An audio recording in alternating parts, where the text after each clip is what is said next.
अस्सलाम वालेकुम YouTube family, आप सब कैसे हो। मैं उम्मीद करती हूँ कि आप सब ठीक होंगे। अल्हम्दुलिल्लाह मैं भी ठीक हूँ। बिस्मिल्लाहिर्रहमानिर्रहीम।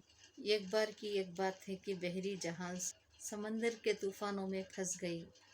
तूफ़ान इतना शदीद था कि जहाज़ उससे निकल ही ना पाया। जहाज़ के सभी मुसाफिर डूब गए। सिर्फ एक मुसाफिर के मोजिज़ाफिर के एक मुसाफिर बच गया और अल्लाह की मदद से पानी की लहरों के साथ तैर के तैरता हुआ एक छोटे से टापू पर पहुंच गया। वो एक छोटा सा टापू था जिस पर कोई इंसान मौजूद नहीं था। वहाँ वो आदमी खुदा से मदद मांगने लगा था। ए खुदा, मुझे बचाने के लिए किसी मुसाफिर को यहाँ पर भेज दे। ए खुदा, कुछ जहाज़ इस तरफ भेज दे जो यहाँ से गुजरे, उस मेरी मदद करे। उसने रो रो कर बड़ी दुआएं मांगी। पूरा दिन गुजर गया लेकिन कोई उसे बचाने के लिए नहीं आया। रात को थक हार कर रोते रोते खुदा से दुआई मांगते मांगते वहाँ रेत पर ही सो गया। दूसरा दिन फिर उसने खुदा से दुआई मांगते हुए गुजार दिया लेकिन उसकी कोई मदद को ना आया। शायद उसकी खुदा तो उसकी बात को सुन ही नहीं रहा था। इसी तरह दिन गुजरते गए। वो रोज़ दुआएं मांगता, अल्लाह से मदद की भीख मांगता लेकिन कोई उसकी मदद को नहीं आया। 1 महीना गुजरने के बाद वो हार मान चुका था। उसकी सारी उम्मीदें टूट चुकी थी। उसे यकीन हो गया था कि अब उसकी कोई मदद को नहीं आने वाला।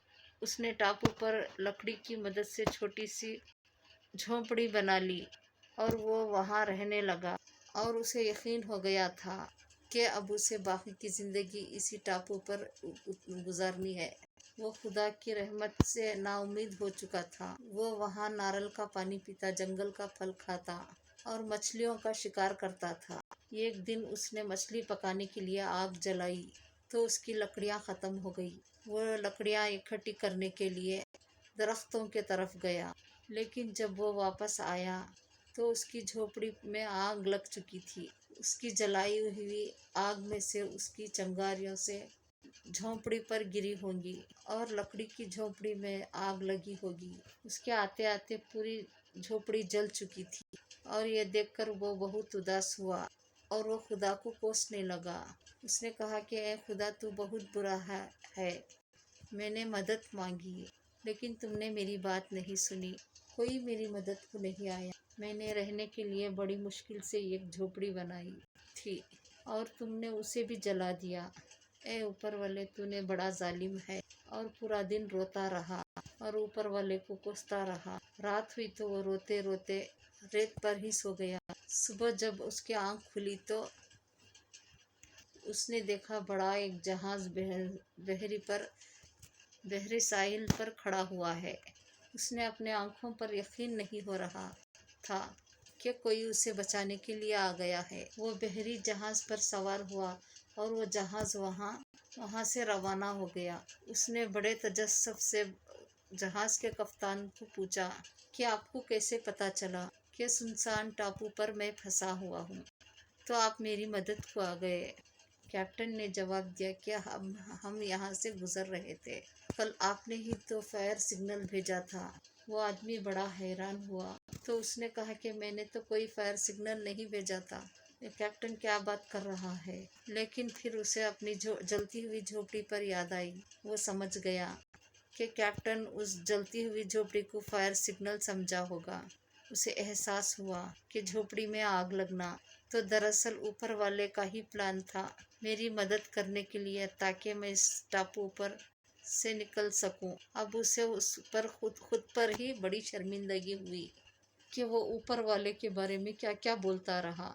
तो और अब वो खुदा का शुक्र अदा करने लगा कि खुदा ने उसकी दुआएं कबूल की और उसे उस टापू से निकलने में मदद की। दोस्तों, अब हम अपनी महदूद अक्ल के साथ दुनिया को देखते हैं और खुदा के मंसूबों को समझते नहीं पाते। जब भी हम पर बुरा वक्त आता है हम ऊपर वाले को कोसने लगते हैं, गिले शिकवे शिकायतें करने लगते हैं, जबकि हमें खुदा पर यकीन रखना चाहिए, उसी पर एतमाद करना चाहिए।